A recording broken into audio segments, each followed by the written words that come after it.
No, we can never trust that.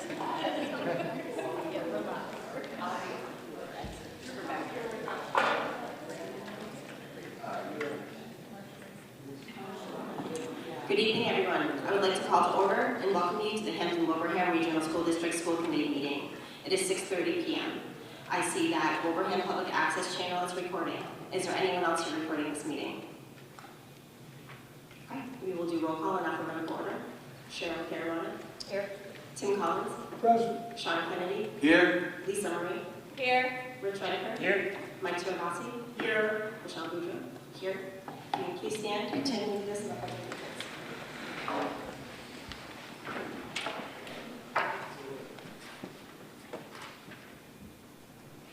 Pledge allegiance To the flag of the United States of America and to the republic for which it stands, one nation, under God, indivisible, with liberty and justice for all. Before we begin this evening's meeting, I would like to acknowledge the passing of Beth Richards, a recently retired reading specialist from Green Meadows Elementary School, who passed away on November 15, 2025. For many years, Mrs. Richards served the district with dedication and care, supporting countless students throughout her career. In her memory, I respectfully ask that we observe a moment of silence.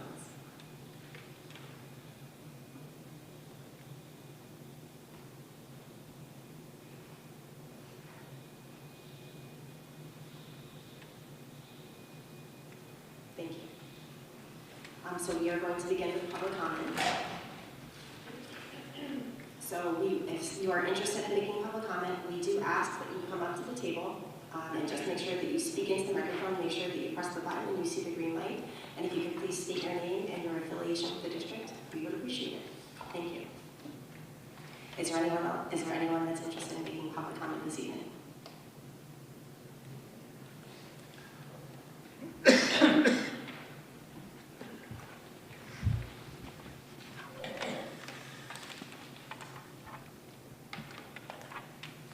Good evening, Maureen Russell, 1 Pigeon Drive in Wilbraham. I'm a 3rd grade teacher at Stony Hill School and the parent of 3 children who graduated from our district. I stand before you today in both roles. The expectation of students and teachers in our schools is not sustainable.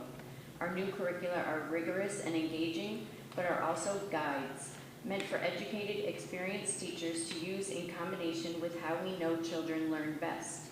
We are not given autonomy to do that. Since it has been deemed necessary to follow these curricula and their corresponding pacing guides strictly, there is no time to go over content students didn't understand. Rushing through at this fast pace means students aren't able to process and internalize the skills. Thus, more are being identified as needing interventions, which the classroom teacher is also expected to deliver. The point? We now have 4 curricula to plan for, implement, and grade at the elementary level. 5, if you count second steps, the SEL curriculum we are expected to teach during morning meeting at a time that is already slated for building SEL skills. It just keeps adding on. In order to plant a seed, you have to pull a weed. In other words, every time a new task is added on, something should be taken off our plate, but it's not. Consider these numbers. 24, that's the number of students in our classrooms, too high. 3, the average number of extra hours we work per day. 74, that's how many days we've been in school this year. That adds up to 222 extra hours of work, or approximately 32 additional work days. 170, the number of days we've gone without a contract. And 12 is the number of meetings the HWEA negotiating team has had with the school committee with no outcome. As a teacher and a resident, I find this shameful. I would be remiss if I didn't mention our paraeducators. They step up and are literally our right-hand people. They are guest teachers on a moment's notice, and they are here for our students and for us always. We could not do this without them, and they need fair wages too. Our district is already getting the most we can give. We love our students and we want to work hard so that they get the best education possible. But educators are losing time with our own families and risking our own health. We ask that you give us the same respect that we give to our students. Pay us what we have earned and deserve. Thank you.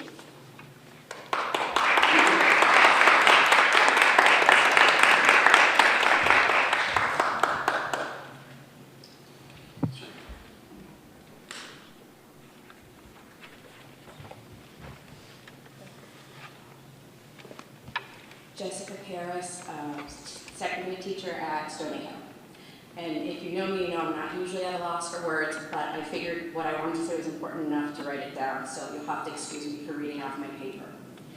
As a 26-year veteran teacher in this district, I'm asking for a fair contract because I care about the sustainability of our schools and the ability of dedicated educators to continue serving our students with the time, energy, and commitment they deserve. Our schools are filled with hard-working, caring professionals who give everything they have to ensure students feel safe, supported, and capable of success. Teachers in our district are carrying more responsibilities than ever before. Larger class sizes, expanded curriculum demands, and increased behavioral and mental health needs among students. We are under increasing pressure to integrate rapidly evolving technology into our classrooms while often working with outdated and frequently broken Chromebooks that disrupt learning and add to our workload. Asking for a fair contract isn't about asking for more, it's about recognizing the realities of the job. It ensures that teachers can continue providing the high-quality education our community expects and deserves. When teachers are supported, students benefit. A fair contract is an investment in the entire community. Better supported educators attract families, strengthen local economies, and keep property values stable. It is not simply about compensation. It is about retention, recruitment, and respecting the professionalism of teachers. Our district cannot retain or attract the educators our students rely on if the message they receive is that their dedication is limitless, but their support is negotiable. The decisions you make in this negotiation will shape not only the quality of our schools, but also the future of every child who walks into our classrooms. It is a message to families that our district is committed to excellence. It is a message to teachers that their dedication is not invisible. And it is a message to students that the adults they rely on are worthy of respect, stability, and support. They deserve to see that their community values the people who show up for them day after day and year after year. A fair contract is not just about dollars, but it's about what kind of district we want HWRSD to be. I ask you to demonstrate your commitment to our students by settling a contract that truly reflects the value of the people who serve them every day. Thank you for listening and for your service to our schools. I urge you to take action that reflects the compassion, strength, and vision our students count on.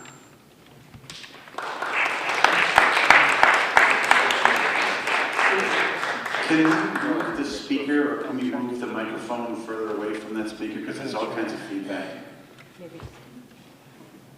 Is there anyone else that's interested in If you angle the microphone down, Aaron, I think it will help as well. Yeah, move it there and angle it down a little more. Testing, testing. That's better. Is that better?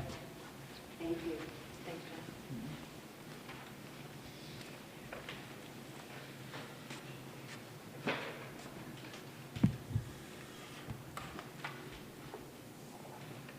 Good evening. My name is Francesca Dubois, 32 Brookline Road, Wilbraham. I am a current resident of Wilbraham and a 2014 alumni of HWRSD and an elementary teacher in the district. Most importantly, I am also an expecting mother. I am 20 weeks pregnant with my husband and I's first baby, a son, due in the spring. Sorry. Take your time.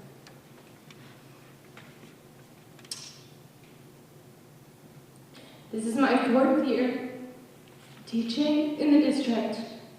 I feel very lucky to work at Minnechaug with our youngest learners. I work alongside a team of teachers that consistently put students' needs, learning, and even personal fulfillment at the center of each day.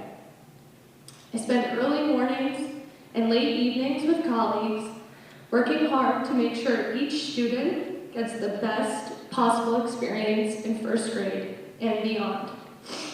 At school, their entire educational journey can be determined by those first years of experience.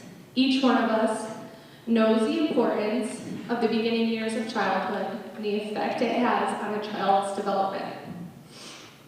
Unfortunately, for my son, his beginning year of development may be different and forced into the hands of someone that is not his mother. My husband and I are bracing for financial obstacles due to the lack of maternity leave. My husband and I have discussed for me to return to work as early as 4 weeks postpartum, with hopes I am medically cleared at that point. As a newer teacher in the district, I have only accumulated 20 sick days.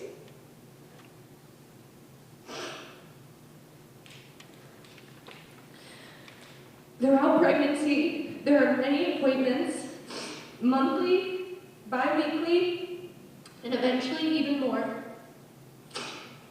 Some of those appointments I have been able to schedule for after-school hours. Many I cannot, given restricted time for our overwhelmed local specialist doctors. Those upcoming necessary appointments will slowly take my accumulated days, my time with my newborn. Once I use my accumulated days, I will no longer hold an income, so I ask for your guidance.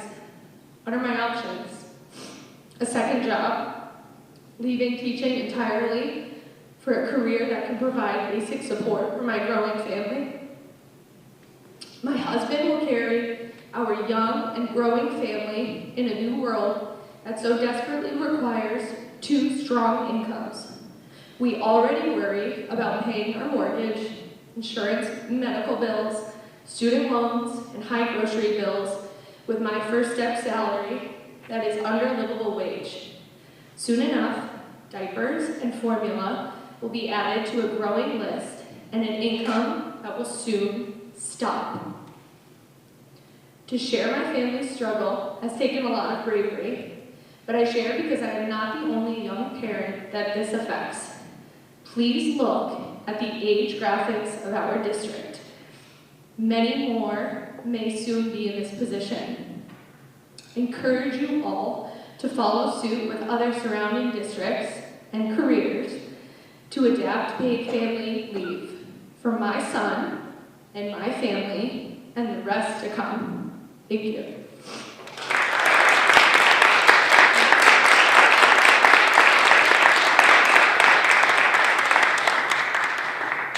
Thank you.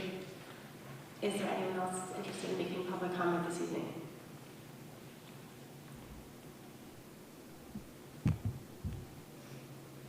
Anyone?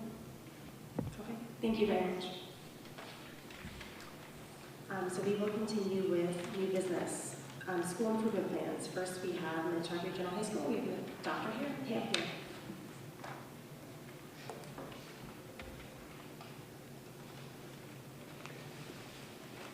Good evening, everybody.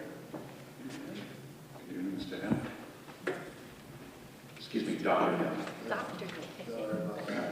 I did make a Last mistake. I apologize. He's a doctor. I made a mistake on the agenda. Don't worry about that.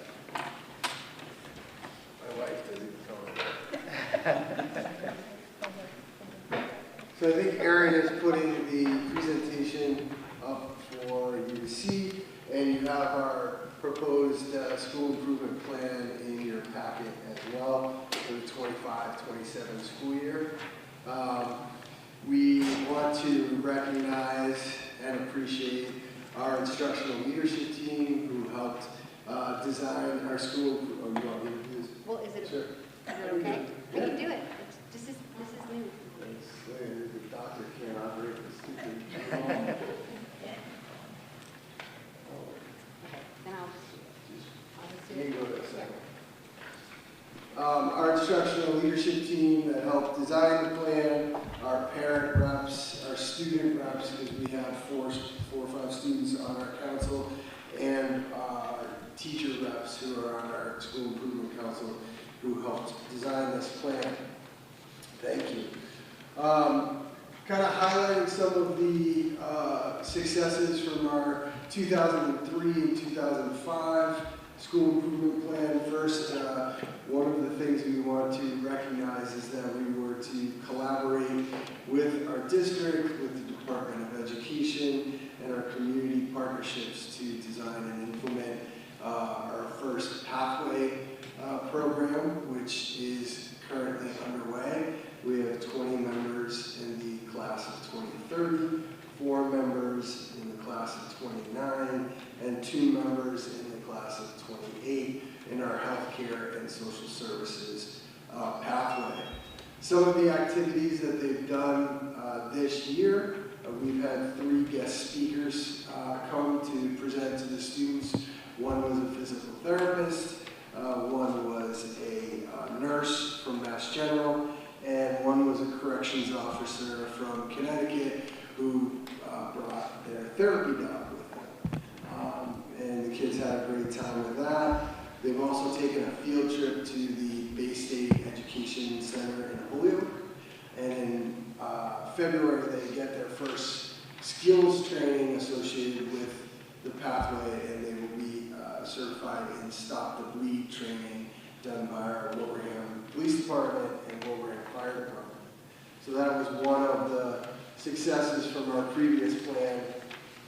Our other success was surviving or completing the NEASC process, which was a 6-year process with a visit, then some time for the faculty to work on different aspects, completing the vision of the graduate, which now you may have seen the state is also creating a vision of the graduate. So NEASC must be doing a collaborative visit of their education offices. But we have completed that, and I believe we have to submit our first report in May. Is that correct, Georgina? Yes. So we're very happy with that process, and thank Maura and Georgina for helping to be the teacher leaders on that visit. And I think the last thing that we wanted to highlight from the previous plan was the expansion of our MTSS model to support all students in their academic progress and success. Our intervention support has expanded. You can see from our data that in 23-24, we helped 78 students. In 24-25, we had 74 students receive support in English. And in 23-24, we had 112 students get math support. And in 24-25, we had 82 students receive support through our interventionists. We've also increased, actually almost doubled our co-taught sections in our school. In 23-24, we had 10 co-taught sections. A co-taught section is a content expert and a special education expert in the same room.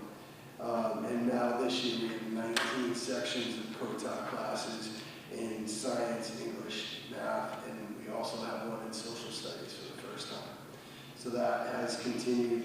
And we've seen gains in our students with disabilities. Scores have increased to pre-pandemic levels in the 25 MCAS. Obviously, we still want to increase those scores more, but we're happy that they've gotten back to the pre-pandemic levels. So those are some of our highlights from our previous plan. Want to kind of highlight our process for developing the plan this time.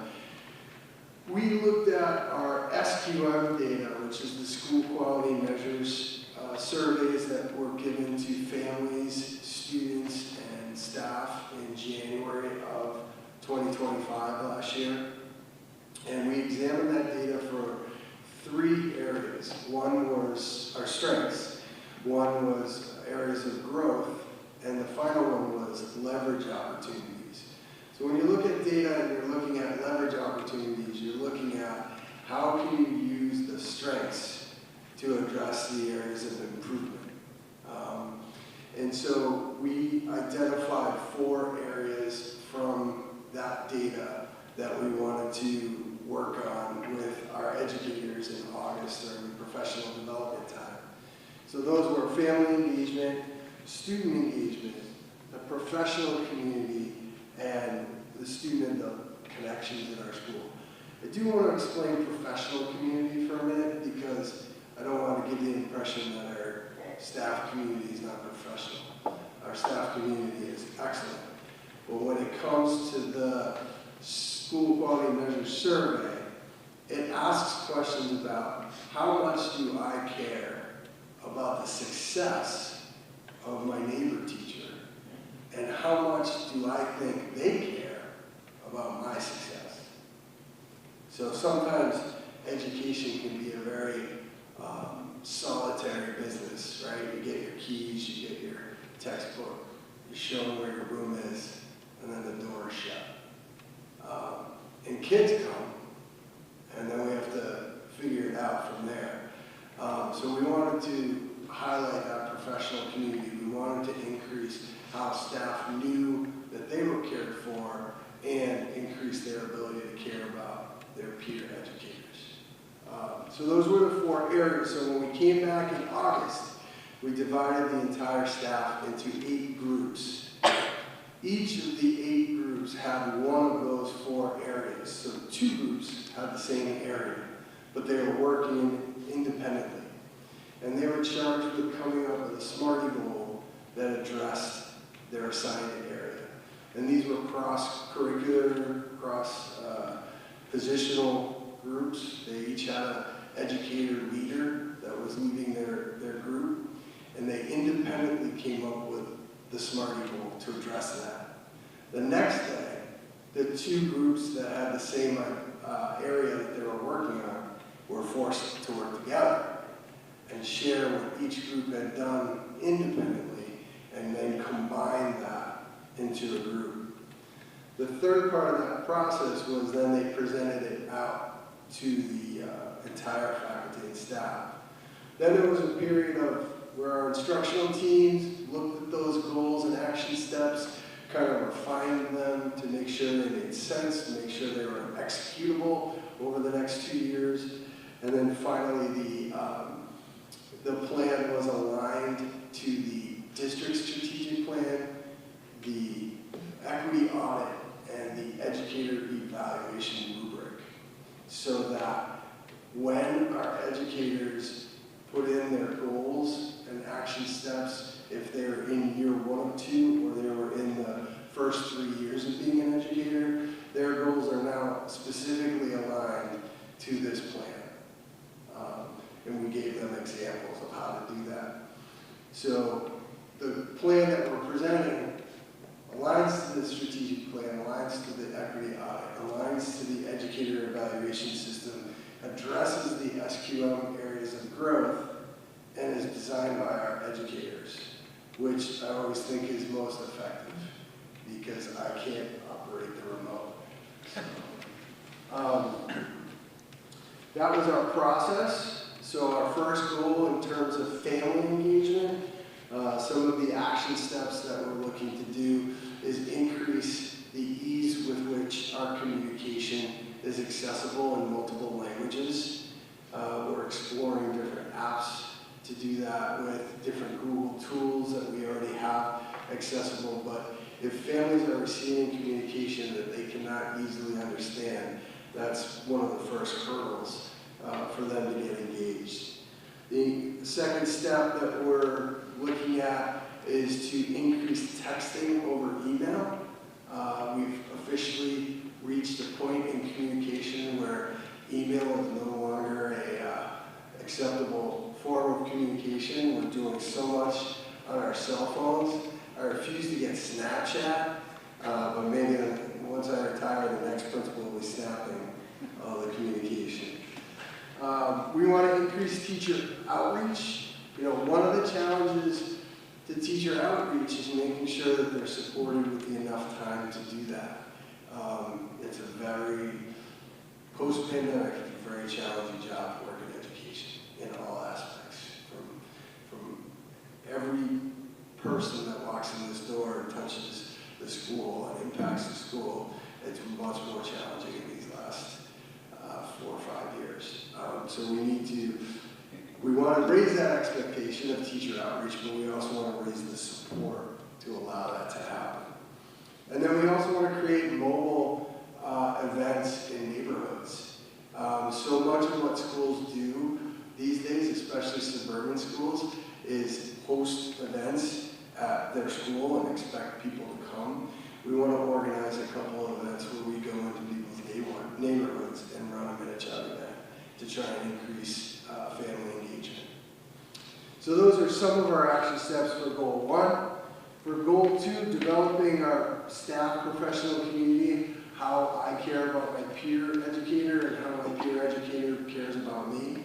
We want to increase our staff collaboration opportunities. Again, that's supporting with time and opportunities to talk about education, to plan cross-curricular events to get that support in order to do that. We want to develop a pool of mentor educators who are willing. We have our mentor program for new teachers, but this would be our own Minnechaug mentors in different specific area groups to be a source that if I need to know how to do research in my history class, Georgina is my mentor to go for research. If I'm struggling with classroom management, I know that this other teacher in science is the expert in that and is willing to work with me. And then Steve has to figure out how to get them together so that they can get that done during the school day. We want to encourage and support staff to complete 4 peer observations, hopefully outside of their discipline, because I think it's always good to see kids in a different area, and always good to watch a teacher perform their craft in an area that is not your strength. And then to increase our team building opportunities across departments. Everybody's busy. We have a very strong department model. Our departments are very supportive of one another, very amenable to getting things done for each other. We want to use that as a leverage opportunity to go cross-curricular to see how we can create those opportunities and engagements across departments. So that is some of our action steps for professional community. In our area of increasing the connections with adults, we want to provide quality professional development on social emotional learning practices for our teachers, mindfulness and relationship building strategies. We want to develop model relationship building while holding all students to high expectations. I think that's one of the most challenging things in education today, is how do you create relationships but hold kids to high levels of expectation? You know, because it's very easy to do one or the other, you know, to have really, really high expectations and have no time for developing a relationship with a kid. And then there's times where you can develop really strong relationships, but there's no expectations in the classroom. We want to try to model and develop skills that you can do both. Because we know that kids do very well when there's a consistency of expectation, a consistency in what they're walking into each day, because we like that, right? When we walk into our day, we don't like it when superintendent comes down and says, hey, I need you to do this now. You know, that disrupts your day. But sometimes that's what happens. But the kids don't like that either. So that consistency approach. And then we want to implement research-based SEL strategies in every class, every day. So that can look different in each teacher's class, but we want them to have a strategy that they implement. We're very strong in our adult-student connection. It's somewhere around 85%. But when you flip that around and say in my class of 20 or my class of 24, that's 4 kids that are sitting there not connected with any adult in our school. So the goal should be 100%.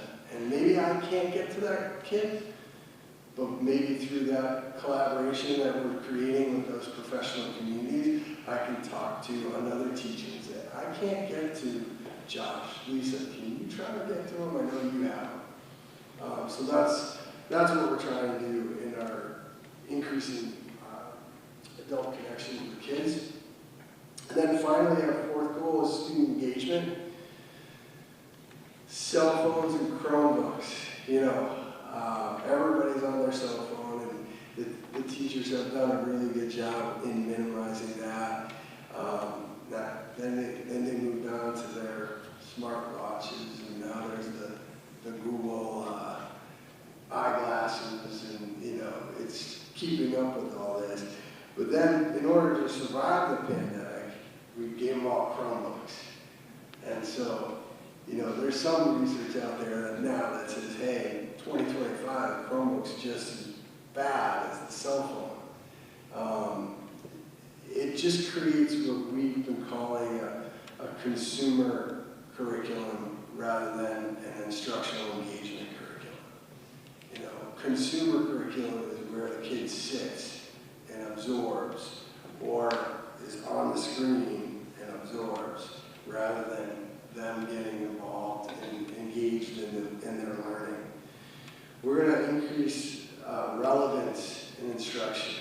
So one of the things about student engagement that the research says is the kid has to care about, why am I learning this, right?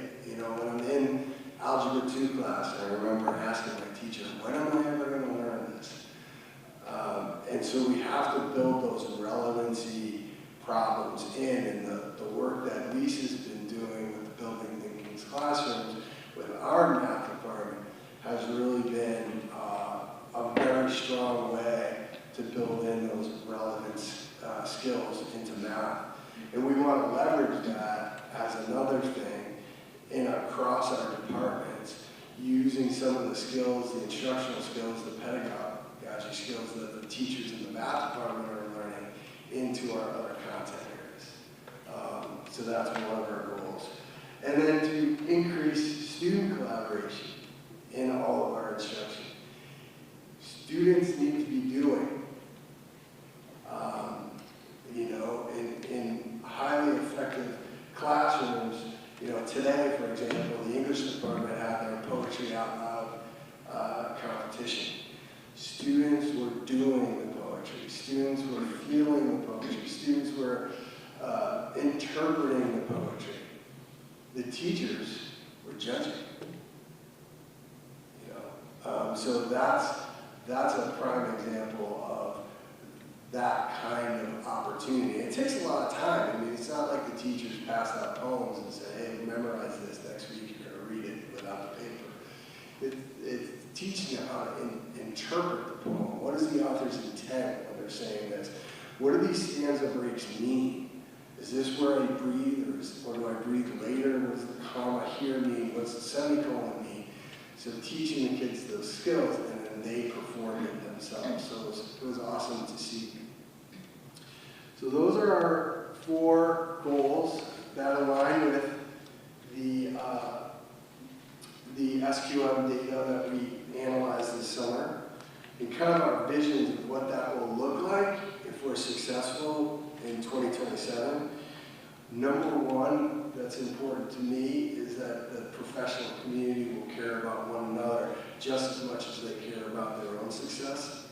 That we'll have a greater number of kids who walk into the building and feel connected to a teacher and have a go-to person that they can talk to.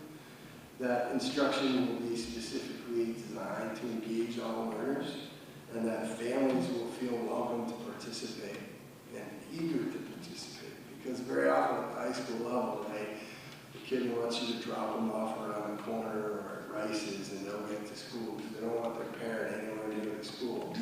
And that's really not what's successful. Parents have to be involved. Families have to be involved because it's tough raising kids. And it's even tough teaching. So that's our plan, and we appreciate you, and I'm happy to answer any questions.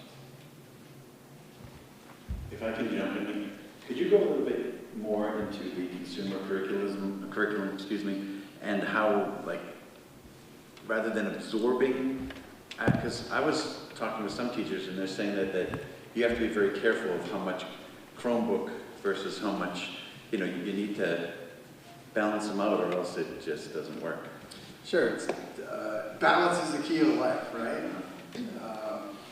But in teachers, I think it was Teal Lipinski or Marianne Goodrow that said that we are going through a forced evolution in education in 2020 and in 2021 where we had to figure out how to teach through this Chromebook. And so, learning Google Classroom and being able to put everything up on Google Classroom and that kind of thing was what we needed to do at the time. But now that we're kind of away from that, we have to find that balance again, and many of our educators are finding that. The hard part is we got so good at it, and it's easy, right? It's easy to throw an assignment on Google Classroom. The kid wants the assignment, and then I don't have to talk to you, or I don't have to listen to you. I can just give you what you want on your assignment here, and now I can go back to playing block game, or whatever it is, right? But we know that prior to the pandemic, that wasn't what was successful in education. It's all about that teacher's engagement with the kid and that kid's ability to engage with the curriculum. And the Chromebook just makes it more secondhand. So that's where, I don't know that that's an educational term, that's what I started. No. It's great, I needed that, thank you. Yeah. Just on that, has there been any consideration of not using Chromebooks? I mean, using them and maybe being a passive, like reviewing something, but maybe really paring back, not even cutting back hours, but really kind of going back to. Yeah, many of our teachers have started doing that. And it's that hard balance, right? Because we want to disengage, but for 2.5 years, we got really good at that. And now we have all this material that's kind of tied to that. And I'm struggling with time to get everything done, so but I do believe what I'm seeing now in my classroom observations and walking around the school is less Chromebook driven. It's good. Like today, there wasn't a screen in the auditorium, so that was awesome. Any other questions? Just one more thing, is there anything else that you need from us? I had heard that, Chromebooks were in bad shape, but now I hear that we're moving a little less reliance on Chromebooks. But is there anything that you need specifically at the high school? We all need more time. If you can wave a magic wand to get everybody more time, that would be awesome. Or if you create a pause button in our day that just freezes the time, and then we can get some stuff done and we can unpause. But, we need to get families feeling like they're comfortable and engaging at the high school level, and we need staff to feel valued by their peer educators and know that somebody cares about them, but also at the administrative level, they need to know that we care about them. That thing that you said, how much do I care about my teacher across the way's professional development, and how much do I think they care about my professional development? I mean, that just goes over everything.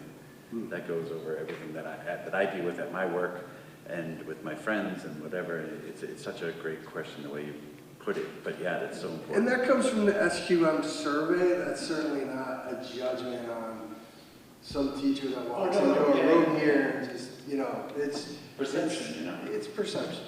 It's perception. And people want to know their value. And when you come to work, this is different work than other work, right? This is work where you want to feel the value of your presence in a kid's life, in a peer teacher's life, in the school's life. That's where the joy comes from. Thank you. I have a question. Yeah. How would you look at what this new approach is, whether it's successful or not, with special ed kids?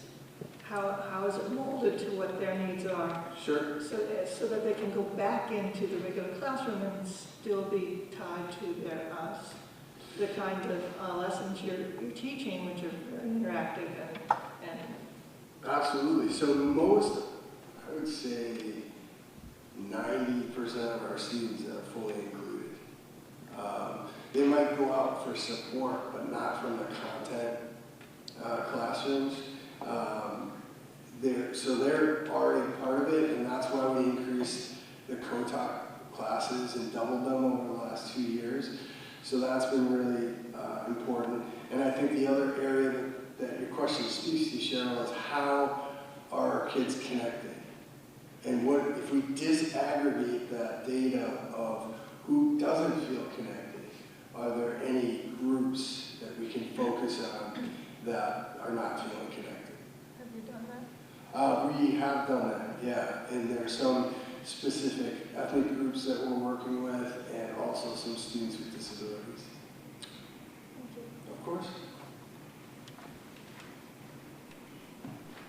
Thank you very much. Sharon's been well about an hour, so she's practicing early. I just want to pass. Yes, I sir. just want to pass It on goes on something. and on and on, just I was at a function in East Long Meadow, and a former colleague of mine who's teaching there now came up to me and she said, all my friends who are teachers here who live in Wilbraham want me to tell you, you got to keep that guy here. Oh, funny. Oh, thanks. My mom lives in East Long Meadow. So she's talking thing. Thank you. All right, good job. Come on out. All right, next we have Green Meadows School Improvement Plan. Good evening, everyone. Nice to see everybody. So I'd like to begin by thanking the members of our School Improvement Council for their collaboration and input on our new plan. I also want to extend a special thank you to the Green Meadows staff members. It's their commitment and hard work that really make it possible to carry out the goals of our School Improvement Plan. The members on this year's plan are Kate Rumplich, a community member, Alex Kruder, a parent, Jared Mitchell, a parent, Rebecca Zach is a teacher, and myself. So I'll begin by sharing a few Green Meadows successes. I thought I would begin by sharing some data. We've been talking a lot about data over the last couple of years. This slide shows student progress in grades K to 2. And it highlights, if you could just scoot to the next, there you go. So this shows, it highlights the strong progress that students in grades K to 2 are making at the end of the year on their DIBELS, which measures early literacy skills and phonemic awareness skills, decoding and fluency. The first chart shows that 81% of students across grades K1 and 2 were at above benchmark, indicating a very solid foundation in early literacy. The next 3 charts show similar results by grade level. 84% of kindergarten students, 82% in grade 1, 81% in grade 1, and 82% in grade 2.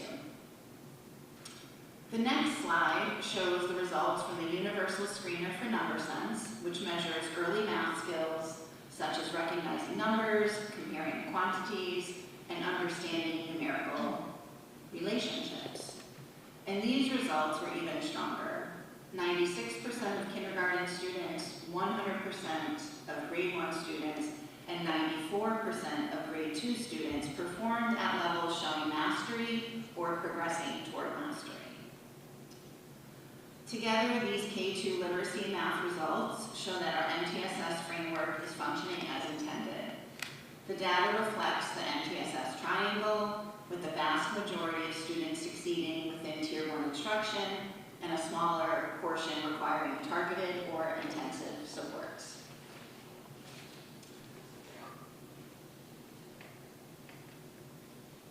The next slide highlights the progress of our students in grades 3 through 5 on this year's MCAST compared to last year's MCAST. Green Meadows made substantial progress towards our DESE improvement targets with gains across all tested areas. In ELA, students meeting or exceeding expectations increased from 40% to 48%. In math, results improved from 47% to 52%. And science, which is only assessed in grade 5, showed one of our largest increases from 48% to 60%. We also showed notable growth in grade 5 ELA, which increased by 21 points. And I feel like I do have to mention that in one of our 5th grade classrooms, we did have a co-teaching model taking place. So that is really, really exciting news. So when viewed alongside our strong K-2 data, these results also show our Tier 1 instruction and MTSS systems are supporting students effectively across grade levels. So the next slide highlights our school culture. In addition to the academic data that I've highlighted, our school quality measures that Steve spoke about are another grow for Green Meadows. The SQM is a set of surveys and indicators that gives us a big picture of school performance beyond test scores. Last year, students, staff, and parents participated, and parents was new. So tonight I'm focusing on the school culture subcategory, which measures how safe, caring, and academically oriented the school feels. It looks at factors such as bullying, student-teacher relationships, and how much students value learning. The 3 graphs on this slideshow are subcategories where Green Meadows scored higher than the average across the participating districts. The first subcategory, safety, shows how physically and emotionally safe students feel in school. The second subcategory, relationships, measures students' students' sense of belonging and the quality of the relationships that they have with their teachers. And we know both of those are really important for helping students feel connected and ready to learn. The third subcategory, academic orientation, reflects whether students find their academic experiences meaningful and appropriately challenging. And our scores in this area were also higher than the participating district average, showing strong engagement in learning. So all of this data shows that Green Meadows has a healthy, positive, and supportive school culture. And this is probably something that our entire community is just extremely proud of. So the next slide highlights 3 areas that we've identified for continued growth. Our first area of growth is equitable, deeper learning, which is focusing this year on grade 3 and on grade 4.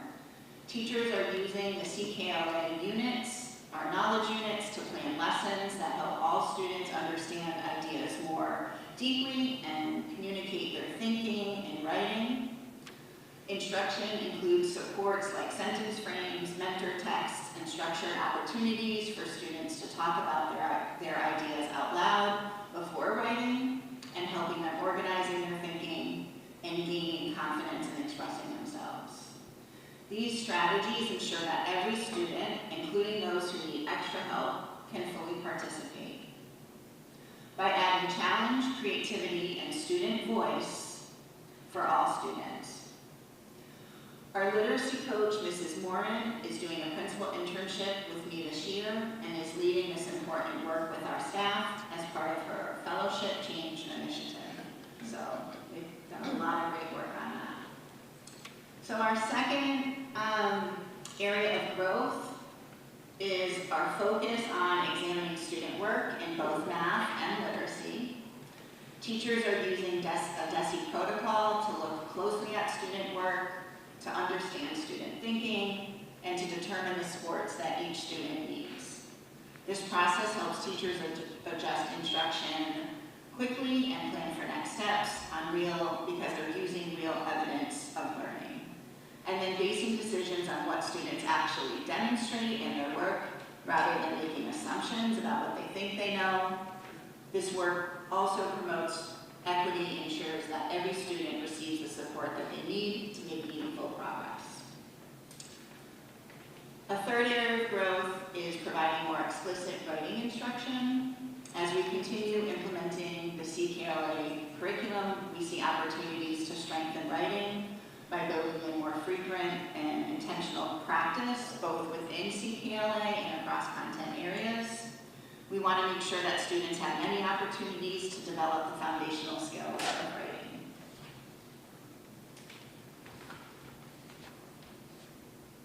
And then as we move into the goals for our next 2-year plan, you'll notice that much of the work builds on the progress we've made already. Many of the initiatives from our previous plan are ongoing and require strengthening and refinement, and that takes time.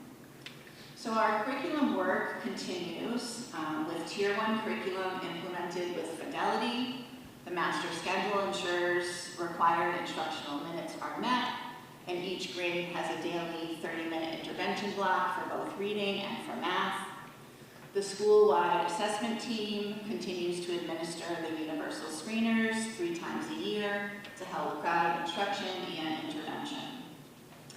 Co-teaching continues in this cycle, this year in grades 2 and in grades 4, where special educators and classroom teachers are teaching together.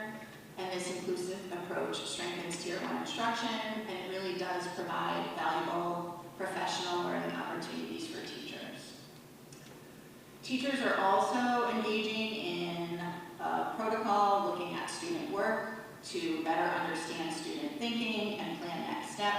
And this is being supported by our literacy and our math coaches. And then coaching is also expanding with differentiated support in both literacy. Teachers are using the DESI unit unpacking and lesson internalization tools. And in math, the coaching is focusing on building thinking classroom toolkits and the 5 math practices. This differentiated coaching support is personalized, and it does meet teachers where they are to ensure meaningful growth for all teachers. Much of our climate and culture work, which is goal 2, also continues in this plan. We maintain our climate team and our safety team. We continue weekly second step lessons led by teachers. We use SEL data to guide student support. Our school adjustment counselor runs Tier 2 SEL groups, and we have monthly SEL CPT meetings that allow us to review behavior data closely, identify trends, adjust supports, and ensure that there's a consistent and positive school environment for all of our students. Our school theme last year was Be the One, and it's the same theme for this year. It focuses on helping students include others, feel connected, and develop a sense of belonging. Each classroom has strengthened this theme in its own way this year, and students probably wear the Be the One t-shirts that were purchased for them last year. They also love to sing this One Drop song at our all-school assembly, and it is a really sweet, catchy song with a beautiful message that small acts can have really big impact, and that's what we're asking students to do. In addition, a new addition this year is the return of family time. So some of you may have remembered family time from way back when we had middle schoolers at Green Meadows. But once a month, we have mixed grade groups come together for activities that helps build friendships across grade levels, and it strengthens their sense of belonging.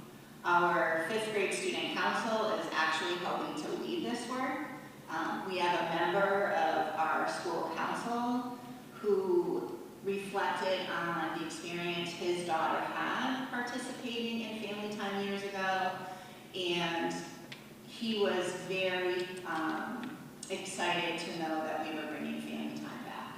So that's been really, really exciting. We've done that already a couple times. So the other thing that we're doing is we're implementing a training active bystanders program to support bullying prevention. It's called TAB, and what it does is it empowers 4th and 5th grade students to be leaders and to teach their peers how to recognize harm, how to show empathy, and to take positive action if needed. And the program really builds strong leadership and strengthens our caring and inclusive school culture. Just this week, we had our 5th grade trainers teaching our 4th grade kids. And when you give students leadership opportunities, they take them. So that's been great to see. So our goal 4 is our student support and success. And again, much of that work continues from last year as we strengthen our MTSS systems. We keep refining our tiered team structures, our screening protocols, the intervention reviews, so that instruction and supports can adjust quickly based on whatever the needs the students may have. Teachers continue to receive training on interpreting data, monitoring progress, and delivering interventions in reading, math, and SEL. And then the ongoing progress monitoring that's happening ensures students are growing as expected and receiving the kind of support when they need it. A key focus this year is expanding enrichment opportunities for students performing above benchmark. This includes things like literature circles, project-based learning, and hands-on STEAM activities and challenges that really build creativity, critical thinking, and deeper engagement. And these opportunities ensure that MTSS model supports all learners, not just those needing intervention. Green Meadows is also strengthening the homeschool communication by starting a quarterly MTSS newsletter, and this newsletter will share updates in math, literacy, and SEL. It will highlight intervention and enrichment work, celebrate student growth, and offer practical ways for families to support their students at home. And this will help families stay informed and engaged as partners in our MTSS process. So goal 4 is our communication goal. We continue to strengthen these systems as well. These are the systems that keep staff and families informed and connected. We continue to share updates from our literacy core team, our school-based teams, any district leadership teams, and we do that during faculty meetings to make sure that we're aligned and that there's clear communication across Green Meadows. Families also continue to receive the monthly newsletter, the Grows, Glows, and Need to Know survey, Class Dojo updates, and weekly classroom news so that they stay informed about what's happening. And we also maintain our practice of sending family letters that explain universal screening results, intervention needs, and individual student goals. There are 2 new action steps that will help deepen our two-way communication this year. The first is we have invited a parent or caregiver representative to join our monthly school climate committee meetings, and this helps strengthen homeschool partnerships, it increases transparency, and it ensures that there's multiple perspectives around the table and that those people are included in discussions about our school culture and continuous improvement. And secondly, we've launched, it's a new room parent or caregiver representative system, and the goal is to enhance communication between home and school, promote collaboration, and support ongoing family engagement. And these room parents and caregivers serve as liaisons between teachers and families, and so that's just been great. I had one, room parent CC me on her communication, and I wanted to hire her. It was so good. she didn't miss anything. I was like, wow, that's super. So it's just increasing communication. And then finally, our last goal, our final goal is a leadership goal, and I think Green Meadows is in a very good position. We are very fortunate to have, staff that embrace leadership opportunities and professional growth. We already have strong teams that are in place, like our core literacy team, our MTSS Tier 1, 2, and 3 teams, safety teams, intervention teams, you name it teams, and all of which support students and strengthen instruction. So one of our next steps is to create an instructional leadership team, an IL team, to review disaggregated school-wide data, to identify instructional priorities, plan professional development, and ensure alignment across grades and student subgroups. And so, sometimes there's so many teams, and you need to streamline your teams. And we're still learning how to do that, but the fact that we have so many willing staff members is just amazing. So our staff, they do continue to grow as teacher leaders through leading committees, mentoring, doing peer observations, and teacher-led professional development. They foster a collaborative school culture at our school. Last year, we engaged in peer observations in math, and those were highly successful. They allow teachers to learn from one another and alongside one another, and they apply strategies in their own classrooms. This year, we're expanding those peer observations to literacy, and we're starting those in January. We've also asked our related arts teachers to get on board so that they can join other classrooms as well. And staff really enjoyed the chances they had last year to leave each other's classrooms. They did it twice. And we did get some feedback. We did a lot of work around math, and peer observations were aligned with that. And staff, they agreed that observing one another is one of the most valuable ways to learn and grow as teachers. And so we want to continue to do that at Green Meadows. So this concludes my presentation. Thank you again for all your support of Green Meadows. We are really proud of the work that's happening in our schools, and we invite you to come visit whenever you'd like. So, thank you. If you have questions. Yeah, actually, I have a couple of quick ones here. I've been to your school many times. It's beautiful. What I like about your school, it's at K through 5, right? Inside pre-K. Pre-K now. Through 5. And there's 3 different pre-Ks? There's 2 this year. 2 this year. Okay. What impact does classroom size, how many students versus how many teachers do you think has on how well your school is going? Well, it depends. From year to year, it changes. I mean, we've had years where we've had numbers that are probably not as high as Wilbraham. I heard somebody mention 24, but I think this past year we had 23 students in one 5th grade class, and I think 22 in the other class. It really depends. We can have numbers that are under 20. It's no secret that smaller class sizes definitely benefit students. And so, in the years that we have small numbers, that definitely does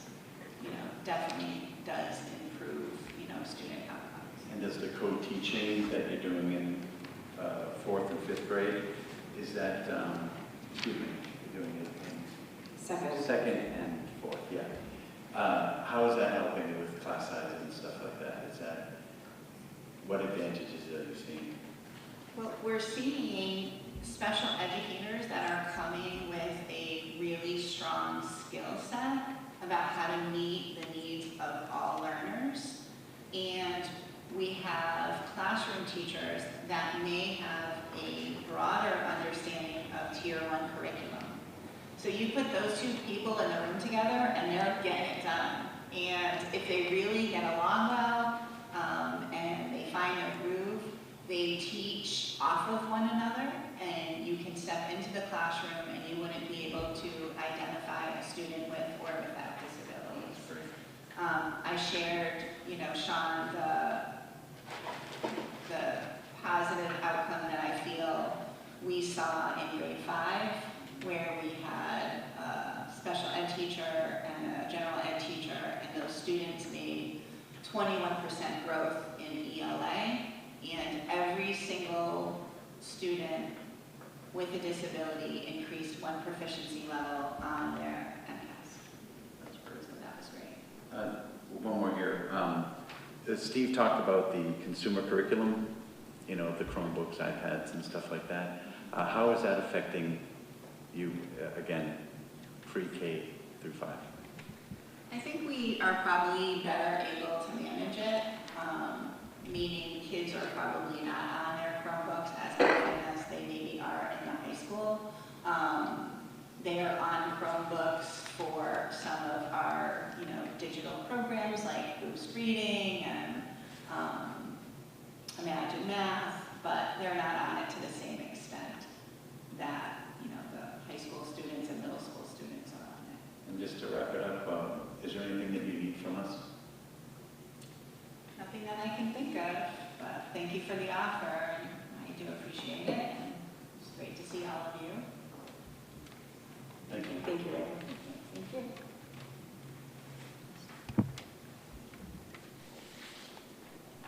Okay, so we are going to continue with the CPAC update. So we have Karen here, who's an executive board member. Thank you.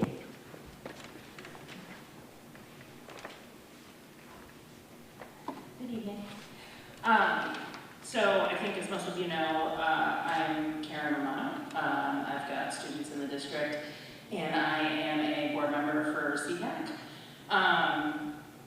I know I've talked about CPAC before at meetings, but for those of you that may not be aware, people that are watching that may not be aware, CPAC is the Special Education Parent Advisory Council. So what its intent is for parents and families of students that are involved in the special education program in the district to be able to meet, to provide trainings, to be a resource, but also to be sort of an advisory capacity to the school committee. And so that you have a sense of sort of what the families are needing and seeing, and how the district and the families can work together and to make sure that the needs of all of the students with disabilities and the families of students with disabilities are being met through the programs and opportunities and resources that the district is providing. So we had a meeting last week, and one of the things that we've been talking about is really how to increase the communication between between CPAC and the committee. So what we have talked about is that we would love to have an opportunity to have a member of CPAC be able to come to the meetings, to the committee meetings, and let you know what we're hearing and what's going on, but also to have, hopefully, the committee members engage in our meetings as well, so that you can sort of get that first-hand view of sort of what's being talked about and what is, what the sort of hot topics are, and what our concerns are, and the things that are going well. So that's one of the things that we really are looking for is to really hopefully open up that line of communication so that we can serve our function, which is to be able to advise the committee on the needs of those involved in the special education programs in the district. The other piece, as I think many of you are aware, or I hope many of you are aware, one of the things that we did last year was an awards ceremony. So we allowed families to nominate educators in the special education educators or general education educators that were working with special education students to nominate them, to say, these are people that really are, accomplishing what we need them to accomplish, that they helped my child in this particular way, that they were just such a positive, sort of influence in the experience of the child and the family. And so we did that last year. It was a great, great event. I think that both the families and the educators got a lot out of it and really felt that it was a worthwhile thing.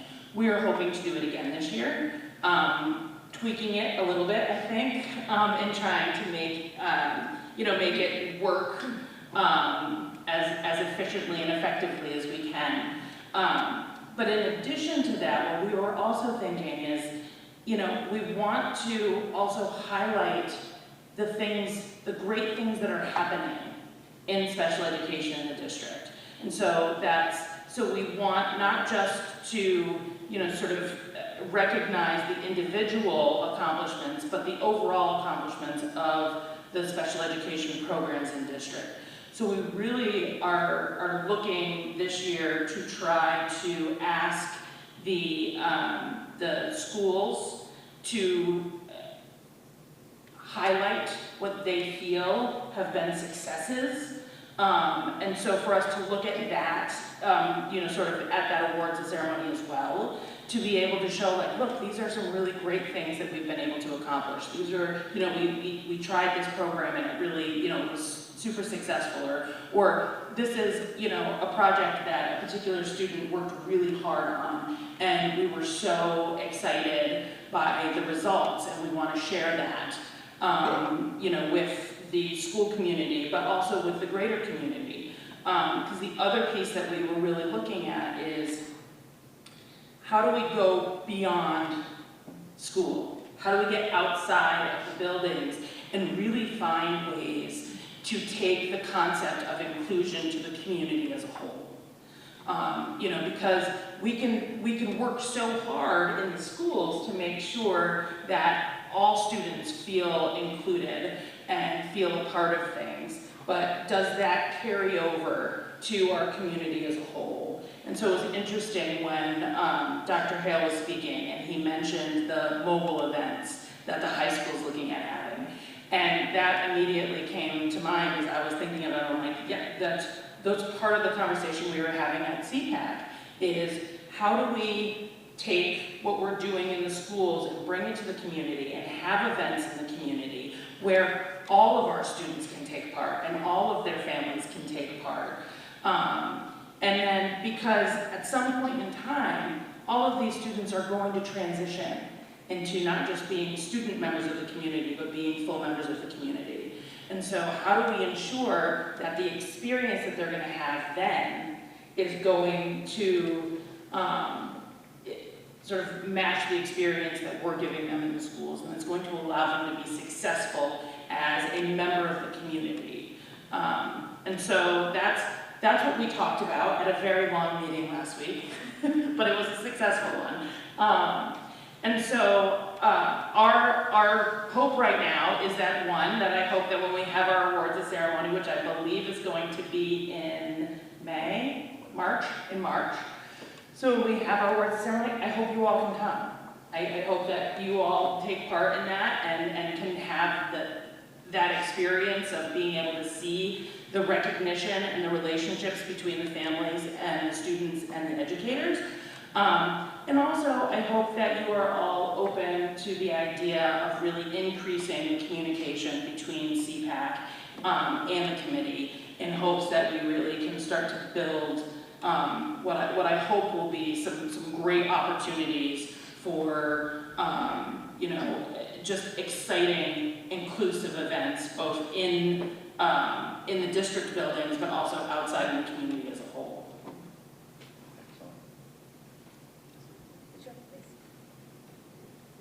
Just for context, our meetings are the second Tuesday of every month, and so we have meetings scheduled for each month except for June this year, and the award ceremony will be on March 10th in the auditorium, which is on that same schedule. And I will say also, at this past meeting that we just had, we finally, after a very long time, passed new bylaws, and I feel like are getting a little more structured, which is great.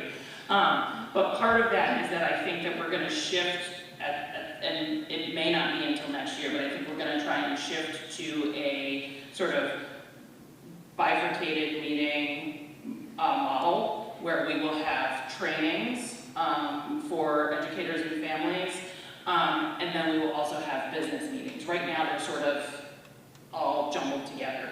But my hope is, and my thought is based on, you know, everybody's feelings in the group, is that we're really going to try to kind of split those so that we can really focus on what we're talking about and what our agendas are in those meetings. But many of those Tuesday meetings that Josh just mentioned are trainings, which I think would be wonderful for members of the committee, members of the community to be able to take part in, and not just families with students that are involved in special education program, because a lot of them have to do with things that really affect everybody. And you know, I think as a parent of a child with fairly significant need, one of the things that it always gets thrown around is that when you look at disability, it's sort of that one minority group that any of us can become a part of at any time. And so in that sense, I think so much of the information that we provide during those trainings is really information that would be beneficial for everybody to receive. So I encourage you all to join us. Karen, I know last year we received a copy of your schedule, and then we had members that had signed up to attend meetings. Was that helpful? It would be very helpful. So I will say this year we are a little bit behind schedule for a variety of reasons. So we just this past week finalized the meeting schedule for the rest of this school year.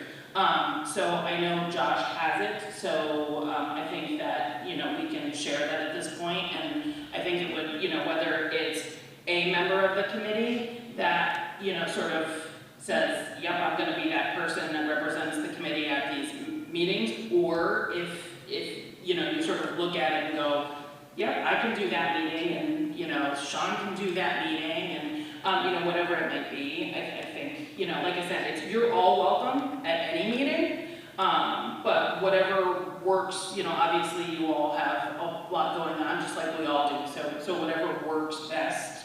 But I think that sort of having that back and forth of you getting to see what we're doing and us getting to, you know, kind of sit on the meetings and see what you're all talking about as far as policy and procedures are concerned, I think is going to really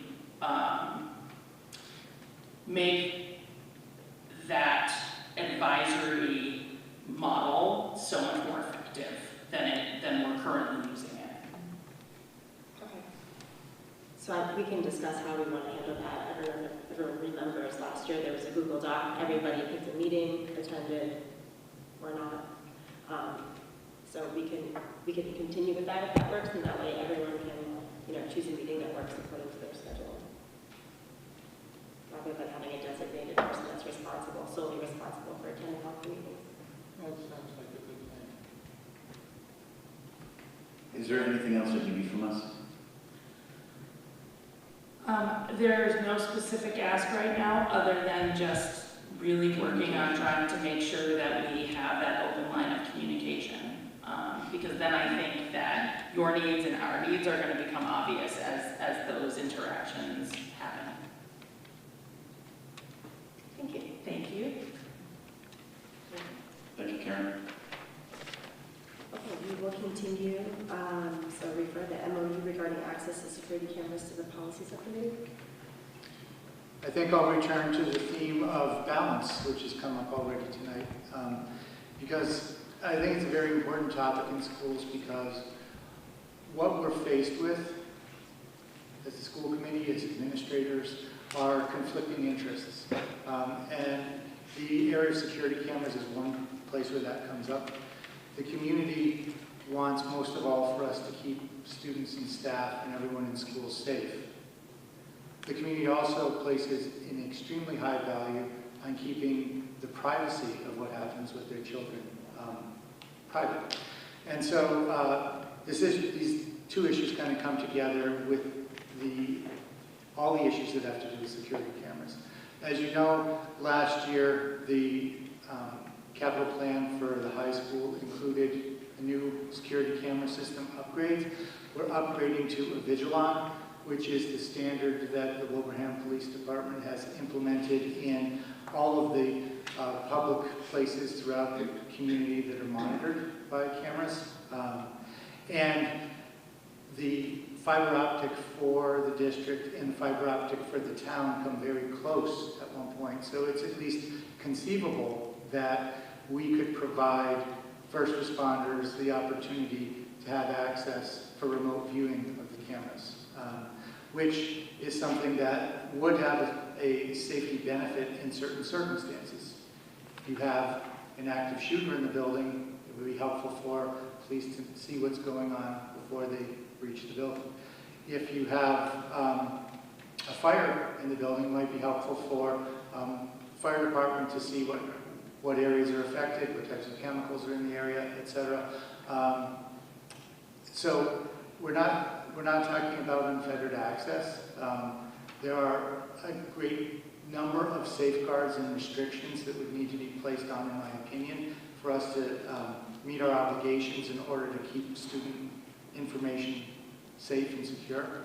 But I do think that there is an opportunity to balance that with the capability that our new cameras would provide to give first responders a little bit of an extra information that might help to save lives in the event of an emergency. As you can probably tell just from the very brief few sentences that I've said so far, it's a complicated question and there's a lot that needs to be thought through. And so my thought is to make use of the full committee's time most efficiently. This would be a good topic to refer to the policy subcommittee to draft something and bring back to you for your consideration. Would we also need to loop in our legal counsel on this matter? There seems to be that there might be some legal questions and have that. Is the first recommendation I was going to make to the policy subcommittee if this gets referred. Make a motion to refer this to policy subcommittee. Second. Questions or discussion? Okay. All in favor? Aye. Anyone opposed? Okay. Motion carries 7-0. Thank you. Next we'll move to the 2026-27. To the members of the policy subcommittee, now that we have work, Erin will facilitate a chain email for the second or next time. So we'll continue with the 26-27 school year calendar. Thank you. So I bring you a recommended school calendar tonight after many iterations. You would think that putting 180 days on a calendar is easy, but it turns out to be a lot more complicated. This is about the fourth version of the calendar that we've worked on, has gone to the union several times. This is a calendar that both the administration and the union feels complies with the contract. The first day of school would be August 31st, 2026. The last day of school would be June 16th of 2027, with the 5 built-in snow days bringing us to the 24th of June 2027. I have a question, if I may jump into detail. At the beginning of school, August, okay? So I just remembered over the years teachers saying like they'd like that first week is like 2-3 days maximum, kind of ease the kids back into it, right? And then, then we have that Labor Day and that week is short and stuff. So, but when I look here, I see that we start on the 25th, 26th, and 27th for the teachers. That is Tuesday, Wednesday, and Thursday. So there's nothing Monday and there's nothing Friday, is that correct? Correct. Okay, and then it goes all the way to Monday the 31st, and then it goes Tuesday, Wednesday, Thursday, Friday, straight through. So the first week of the students will be 5 days, just boom, you're going in. I was wondering, is there a reason why we can't move the 25th to the 24th, start the teachers on Monday, Tuesday, Wednesday, and then have Thursday and Friday where we have the students come in, easing them into this, school year. Yes, there is a reason. Actually, that was one of the prior versions of the calendar. Is it the last day of school? No, it's the CBA. Can't bring in teachers that early under our CBA. I thought the 23rd was the earliest we could bring them in. No, I mean in general, the 23rd is the earliest day we could bring them in. I don't have the contract in front of me right now, but I do know that there was a contractual objection raised to a calendar that had 24th, 25th, 26th for professional development, and then 2 days at the beginning, which would be the 27th and 28th for students. There is the option to have the 28th as the first day. However, we as administrators felt it would be unwise and probably not well attended to have 1 day of school. It is a kind of unusual calendar for us in terms of calendars that we present, which is probably why I had to go through 4 iterations. There is a doctoral level mathematician in the room tonight who says that this won't come up again for another 11 years, this same sequence of days. So I think that's kind of why this one looks a little different. 2037. And looking at it as a point of view from a teacher and a parent student, I'd rather have my summer vacations longer, not just come back for a day or 2 and then have a weekend and then I just blow off those last 2 days or a short number. So I kind of like what they're doing. Okay, then if that's not an option to bring the students and move it earlier, why are we suffering the teachers to come in Tuesday, Wednesday, and Thursday, and then having that weird 28th? Why wouldn't we start on the 26th, 27th, 28th and let them have that extra couple days or extra day of summer? That could be done. Is that something that the union wanted or requested this day off, or? No, they did not. Was there a reason why we did it like this? I think it was because we wanted to begin, I think it was because we wanted to begin the work as early as it could begin under the calendar, but didn't want to have the Friday be the first day of school.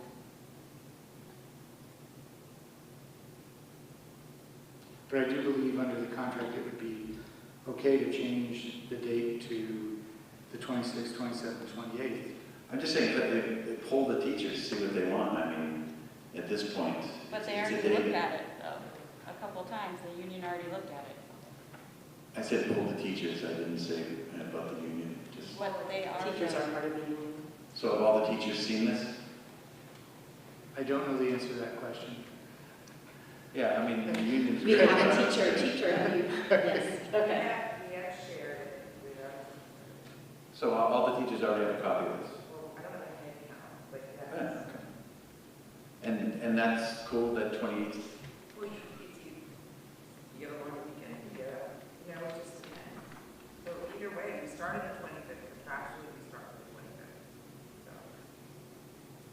so. Okay.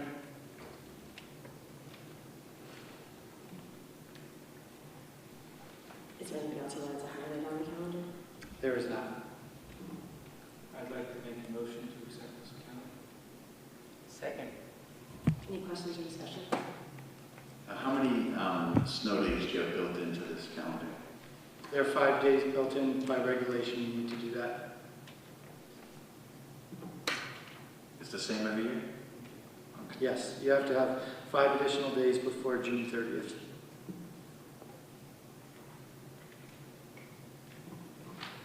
So that's why you see the 16th is identified as the last day of school. That would be if there were 0 snow days. It could be as late as the 24th if there were 5 snow days. It says down here, if you go to June 2027, it says 12th. The 12th is 180 days, but that's a Saturday. No, that 12 means that there are 12 days scheduled in that month. Oh, okay. Yep, okay. Excellent, thank you. You're welcome. Any other questions or concerns? Okay. All in favor? Aye. Aye. Is anyone opposed? Motion carries 7-0. Thank you very much. We will continue with approving a women's health advocacy club at Minnechaug. And really, this is just to approve adding them to the student activity account so that they can raise funds, deposit them in the account, and then draw funds out. I make a motion to accept this new club to our list of wonderful clubs. Second. Questions or concerns? Okay, all in favor? Aye. Is anyone opposed? Motion carries 7-0. Thank you very much. Have a good night. So we will continue with old business. So this is regarding whether to submit a statement of interest, the SOI, to the MSBA for the Wilbraham Middle School and withdraw the MSBA Accelerated Repair Program for Wilbraham Middle School. So this is a discussion and vote. No, just that this was an item that was discussed to a certain extent at the last school committee meeting. Since that time, both select boards have invited members of the administration to speak with them about it. You'll see in your packet there are letters from both the select board of Hamden and Wilbraham indicating their support for withdrawing middle school from the accelerated repair and having the district submit a statement of interest in the core program. I think after the tour I was on the other day, I hardly concur.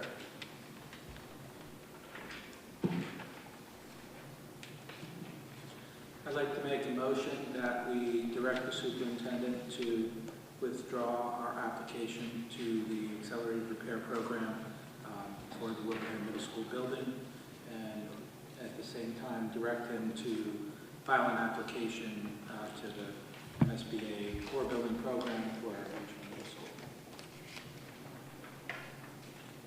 Second? Questions or discussion? I have a couple questions. So in the letter from the town of Wilbraham, it says, the Wilbraham Select Board recognizes that there are complex issues with the middle school that need attention and mitigation during the MSBA core process. The letter from Hamden says, it is the Select Board's view that it is unfair to the students, faculty, and staff of Wilbraham Middle School, as well as irresponsible to delay taking further steps to mitigate the many issues impacting the health, safety, and education of our Wilbraham and Hamden students. So there's, as I had mentioned at our last school committee meeting about a month ago, that we don't have a plan yet, right? What are we going to do at Wilbraham Middle School? So there was a meeting with the both select boards and the school committee. I'm sorry, it wasn't the school committee, but in the newspaper it said it was the school committee. That they wanted to take the doors that they had replaced at TWB, the ones that were so bad that Hamden said, we have to replace these doors and replace them. And they're saying, can we take those doors and bring them over to Wilbraham Middle School and put them up there? So just to make this clear, there was a suggestion by a select board, I believe Sue Bonnell, that the doors that were so bad that the Hamden Select said we got to replace them, and they replaced them. We're looking then to those doors as a solution to Wilbraham Middle School, because that's how bad it is. Now there are some things that I learned about the safety and security of Wilbraham Middle School that I really don't want to talk about out loud, because I don't want that information to get out to ne'er-do-wells in the community. I've spoken to John about these. But I think that we need to have a plan, all right? So right now, I always thought the plan was let's move the 8th grade as many students as we can by encouraging them to go to the high school for this Innovation Career Pathways program, okay? We had 20 students that went, and so far most of them, from what I hear, because I have a spy there, my 13-year-old son, Nicholas, not a spy, but he, we talk about it. And he's having a wonderful time. He's really enjoying the high school. There are some issues, you know, with every kid, and he brought up some wonderful suggestions. You know, let's have more than one class, you know, and also he thought it might be a good thing to have it so that the students who want to go in this program need a recommendation from a teacher or something like that, or some kind of test to get into it, to give the fact that you're allowed to get into this program as an 8th grader some more gravitas, I don't know if that's the right word. I just think that maybe the people who are worried about sending their kids to the high school for fear of the seniors going, descending, and beating up the kids or whatever they're afraid of, I've heard from them, you know, different things like that. They don't want their daughter to be in the high school and stuff. But it doesn't seem like any of that's happening. And yeah, I'm telling you, my son says it's a wonderful place. He feels welcome from students from every grade. And yeah, he says that sometimes they look down at him as, oh, you're an 8th grader, you're young, you're immature, or something like that. And, you know, he doesn't like that, but, you know, he's an 8th grader. So that was the plan, right? And that would free up space, because when I talked to John DeRosa, what's the #1 thing you need? He said, space. #2, security, okay? And #3, health. Health is the air, health is the asbestos floor tiles coming up. So the doors is what we got a quote for, and it was a hefty, rough estimate of what it would cost. I don't see a solution that's not going to cost a significant amount of money for the and you know, space is if we can get more people to go to 8th grade to high school, right? So that's the first thing he said. Second is security. There are some things we have to do, about security in that building. And the other thing about the air handlers and stuff, I was talking in John's office, and his curtain was moving from the air coming in from the sealed window and stuff that was there. I mean, I guess just burn more oil is a solution, but it's not a healthy or good solution, I think. So there's some serious things that need to be done. I think we've let off Wilbraham and Hamden by telling them, okay, we're not going to go to the MSBA. They still haven't answered the question that we've been asking them to answer for, Michelle, how long, a year or so, 2 years? About how are they going to handle any improvements to that building now that it is a de facto, Minnechaug Junior, the middle school that is regional middle school. So what's our plan? Hang on. What's our plan, and what are our steps to get this done? All right, so our plan, you're well aware, Sean, there's a number of capital items. You were at the Finance and Operations Subcommittee. There's a number of capital items planned for Wilbraham Middle School, including mediation for the asbestos floors, repair of the doors. You were there at the meeting. They're discussing them. One of the things that Hamden made clear was that they did not want the middle school neglected because time would take for the core building program. And and the plan is to move forward with doing repairs in the middle school building. The plan is not to replace all the windows and the doors, but to repair doors and repair floors. And I believe there's also capital projects on the list in regards to the air handlers as well, correct, John? That's correct. So there's that plan, okay? Space is another issue, right? So building condition, so we need to start being more proactive about the things that need to be fixed in the building, which it appears we are. Space is another issue, right? Moving 8th graders to the high school could never have been a long-term solution to the middle school problems because the NESDEC projections for our student enrollment going up are quite clear, and so that would have never been a long-term solution. I don't see any reason for there to be any derailment of the innovations pathway, which you've commented is going well. I would say it's going okay. There's not been a lot of interest, as much interest as we had hoped, and I have heard there's been occasional behavior issues, but not, certainly nothing serious, nothing that would continue to be derailed.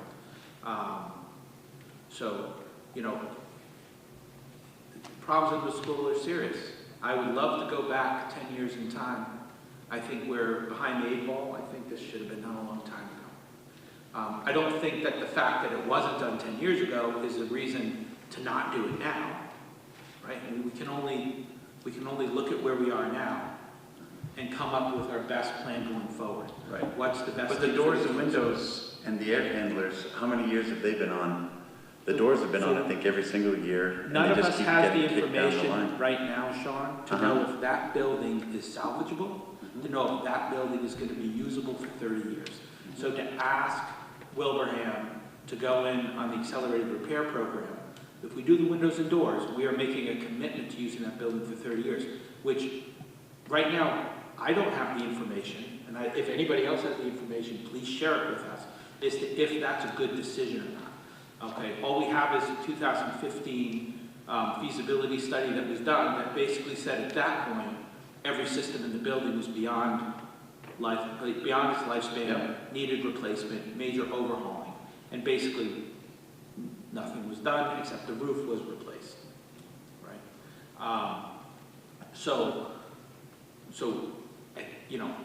Not to mention, so there's But I don't think that these 3 things that you said that we've talked about at that last meeting, Monday, a week ago Monday, right? Monday. Oh, this past Monday. Sorry, at work it's a very long week for me. But I don't think that we were told, yes, we're going to get all these done.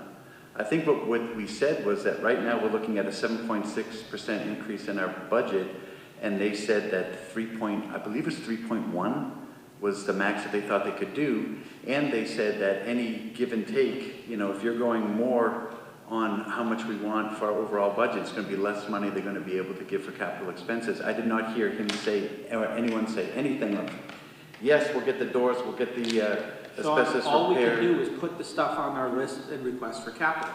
There's a capital review and approval process for both the towns. You know this.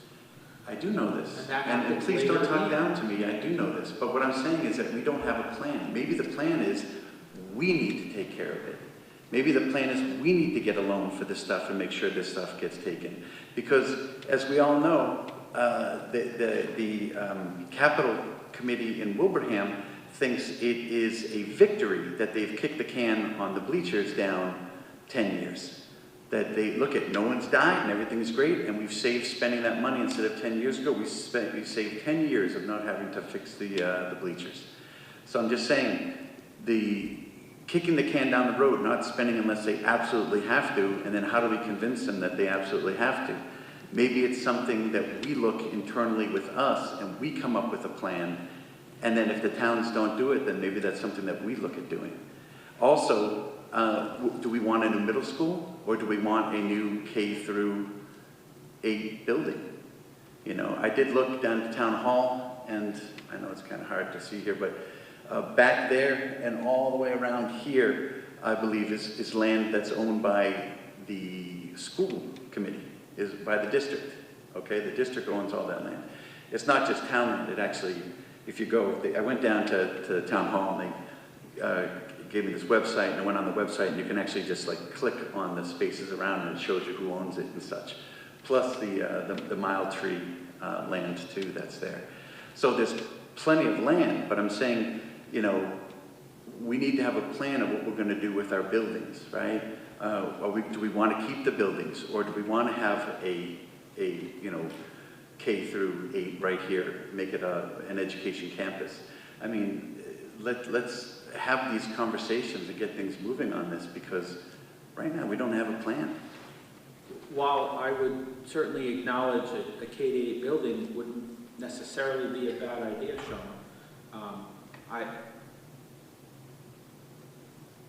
We don't have a plan. Sean, please let me finish my thought. Oh, go ahead. My understanding is the core people have the knowledge and the expertise that we need before we can make a plan. We need to know, is the building salvageable? Are the grounds stable enough to support an addition to the building because we need additional space in that building? I don't want to do it piecemeal. And I have seen buildings older than that be renovated and added to through the core program, and it's like having a brand new building. But you don't know that until the experts go in and do an assessment of what that building is standing on. Is the water below going to be problematic to adding an addition? So we can't shoot in the dark, but the expertise is there in the core program, and if we try to do it piecemeal, we'll never get it done. I mean, that was my number one concern when I went elected to this position, was fixing the middle school. Our kids in both towns deserve to be in a middle school that's up to date. Look what they're doing in Long Meadow. Look what they're doing in East Long Meadow. We're going to be competing for people who are building families when houses come available, and I've looked at the voter list, and we got a ton of houses that are occupied by people who are 85 and 90 years old. Those houses are going to turn over. And if we want to compete to have people wanting to come live here, we got to keep the reputation of this school district high. Hear, hear. I salute the work that has been presented here by the principals that they're doing, but we can't expect them to continue to be able to do that in these poor conditions. And so I'm in favor of let's go to the core, let's get the information we need and move forward with this. I don't want to hesitate another minute. Agreed. But I would also like us, after we vote on this, to consider talking to Mr. Pupolo and Olivari and see if we can get some sort of a grant, because of the health issues there, to help us mitigate in the interim between the time when the court gives us their recommendation and we can, deal with the immediate issues of the cracking asbestos tiles and mitigate the air as best we can in the interim. And Angelo was in the leadership. And if we ever needed somebody in the leadership to say, look, we kicked this can down the road so long that it's a dangerous situation for our students and for our employees in that building. We need your help. Here's a question. If we move people to the high school, what's the most the high school could absorb right now? At the max, the high school could absorb about 200 students, about one class. Yes, I'd still say I'd be for another push given the conditions in the middle school. Telling people, look, we're trying to get a new school, but until then, it's a terrible building. We can put them in a nice modern building. No place have we ever had, there's so many K-12 schools out there in the state, in the country, in the world. There's never been any issues between 12th graders and 8th graders causing any problems whatsoever. Be for pushing to move as many people and get people wanting to get them out of that school building. I had a kid in that building, I want to put them up here in a nice newer building. And second, I think everybody would want to come up here. So one of the things I know we're talking about, we'll just tell them, we'll tell the 8th graders that this is now where they're going to be educated. So we do have an issue with the regional agreement. So you can tell, the Wilbraham residents can certainly be educated as 8th graders at Minnechaug, but the Hamden residents cannot. And we do know that there are 8th graders that reside in Hamden, so we can't tell them to do that. And we do have to, part of the work of the planning committee over the last, I think it's been about 2 years now. They can voluntarily. Yeah, but we have this is why we're working on the regional agreement and making sure that, we won't run into these issues, but that is. I'd make it so that everybody wants to come up here. People see the building, whether you want to go to school here, you want to go to school in that building, which is pretty awful. I think that there were genuine fears about putting such young kids in with a lot more mature population. And what we learned when we went to other districts was the best thing to do is to integrate the students in, and there was never really problems. So I think that having the 8th grade there this year, and other than, you know, no behavioral problems, there hasn't been anything with upperclassmen and lowerclassmen. So maybe that's something that some parents needed to hear or see or Another whatever. push, another, you know, PR push to try to move everybody to voluntarily come up here to the high school. You know, given the state of the building, given that we're, and you can tell we managed to get a new or really improved middle school. Mm-hmm. And also we still, I think, Michelle, I think the only thing that we're really waiting for right now is this, the cost of the middle school, how that will be handled by the towns, and I don't think no one's really come up with anything in the towns. Right. And, you know, we want to prepare to you know, put the regional agreement out there so we can have it at the springtime meeting in both towns and have the voters vote. Yeah, And just making sure we get the information out there and educate everybody on what this regional agreement, the document is, what it means, and how it impacts everybody, and the changes that we're trying to make and why. Right. I think that's the most important piece. Yeah, but we need to have the whole document ready, and we still. Well, exactly. So going back and forth with the office of Jesse, that was a lot of the small changes here and there. So I think we're very, very close. So that will be our next step of the planning committee. I know you referenced the letter from the town of Hampton from their select board. One of the things that they said was that they wanted the board members also made it clear that their continued support is contingent on the district and the town of Wilbraham as owners of Wilbraham Middle School taking immediate and constructive action to prioritize and develop an action plan to mitigate the current deficiencies in the school building. And I think everyone's very clear, and I think through the tours that most recently happened with all of the elected officials and board members, I think everybody is committed to make sure that the students are being educated in a safe, you know, healthy environment, and that the teachers are working and, you know, having proper working conditions. So I think there seems to be a commitment to that. And, you know, on that capital list, we can't control we don't know whether or not the funds will be approved. But, you know, I think we're also saying that we are also committed to making sure that, you know, we are taking care of the building for, you know, if we, let's say, we are invited into the core program, that we are going to maintain the building and making sure that we're doing everything that we can, you know, while whatever change is happening, whether it's a renovation or a new building. You know, we don't know. It's really all unknown, but we do have those on the capital expenditures over the next couple of years. So it could be at least, I heard at least 5 or 6 or 7 to 10. I mean, it could be anywhere in there. And if you look at it, we get the kids in there now, and then we have the next 5 generations of kids that are going to be coming in, or grades, or not generations, but grades coming in.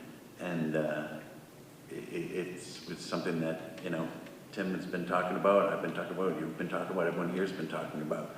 But we need a solid plan. I think that should be our first thing. I think I'd like to make a motion that we do exactly what Tim said, but also in the second type of thing, I think we should look into educating the communities to promote moving 8th grade into the high school, and to explain that if we can move 8th grade to high school, we cannot use the worst of the spaces in the middle school. We can avoid some of those spaces so that the people that are there can be in the better spaces and have more space that they need, and that the people that are lucky to go to Minnechaug can have a nice brand new facility and not have to be in that building anymore, you know, say it kind of politely. But I mean, I think if we do the right PR work and say, look, we have a real problem, this building's not a great building, and we cannot use these the worst places, the worst wings we can get rid of.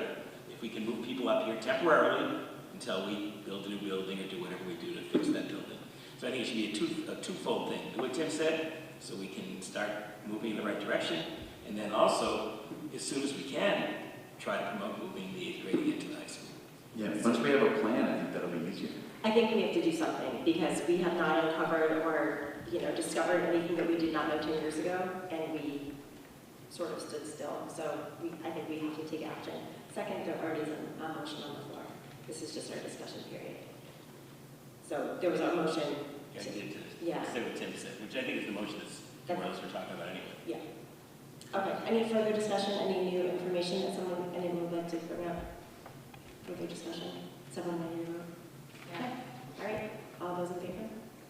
Aye. Is anyone opposed? No. Motion carries 7-0. What about working to start promoting moving 8th grade to high school again? So that will have to be a future agenda item. Okay. We can't vote on that. We can put it on the agenda. Sure. Can we also work on what our plan is, what we want to do, come up with A's, B's, C's, you know, option A, option B, option C, and just really work on these and see if we can get the town to sign off on them, because, I mean, according to Hamden's letter, they're not going to do anything about changing the regional agreement until the situation at the middle school has been settled. So that's going to cost money and time, and right now it's all weighing on Wilbraham, even though a lot of Hamden kids, most of the Hamden kids from high school are there. So we have to, again, figure this out. It's the voters that decide ultimately. The select board can, you know, have their recommendation and they can discuss it, but ultimately it's the you know, the community and the townspeople that That's are the your ones rich that right have to now, vote. and the 5 less Wilbraham. So, but no, I'm just saying that, I mean, I don't think that they said that they weren't going to support the regional agreement, but anyway, but yes, these are future discussions. None of these are, they're not done. I think we just are moving forward on whether or not we were going to rescind our application to the MSBA accelerated program and move forward with the core program. Okay, so we will continue. Next agenda item. So we have a memo from Doug. Everyone's on that. We don't have to talk about it unless there's any questions. So we have public comment. And there's no one here. So we will continue with subcommittee updates. Curriculum subcommittee, Lisa. No update. Excellent. Planning committee, nothing to report at this time. We will be meeting after the new year. Finance operations technology subcommittee. We have one on, so we have time next week, that's not going to happen. I think, isn't it like Monday or Tuesday? I have it on my schedule. Yeah, we don't have anything scheduled. So those went on the calendar last year because we were doing every other Tuesday. Yeah, I have one on Tuesday at 5:30. But that's okay, if we're not going to meet until next week,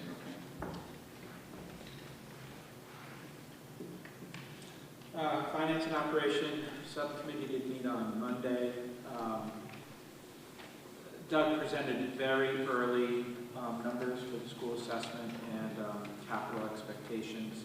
I don't think that these numbers are solid enough yet to go through in too much detail. Because contract negotiations are still underway, Doug did present a range from where we stand. We could be looking at an increase in the overall school budget of anywhere from 6.72% to 7.66%. In attendance at the meeting were, of course, all of our members, 2 representatives from Wilbraham FinCom. Hamden Advisory was not present. Wilbraham FinCom representative did make a comment that, like, the numbers, the way they are now, would not be possible for the town to finance. However, as we know historically, you know, we still don't know where the numbers are, money coming from the state and stuff, so we still don't know where we are. But we have another meeting planned in February, I think, on a Monday just before school committee meeting, right? January 20th is our next meeting on a Tuesday. January 20th on a Tuesday night. And so we're hoping that we'll have a little bit firmer numbers, and who knows, with a little bit of luck, we could have contracts agreed upon by then. Should be wonderful.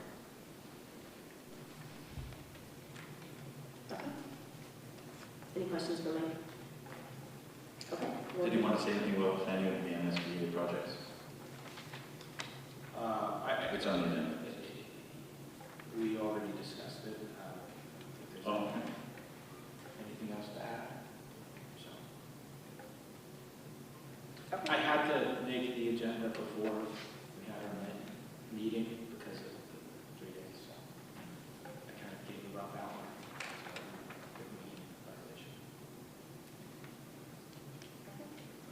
So you can add that we removed from the accelerated repair program and entering the core. So we'll move on with the LPVEC collaborative representative, Lisa. I had a meeting last night, so I'll report on it next meeting because I couldn't put it on the agenda.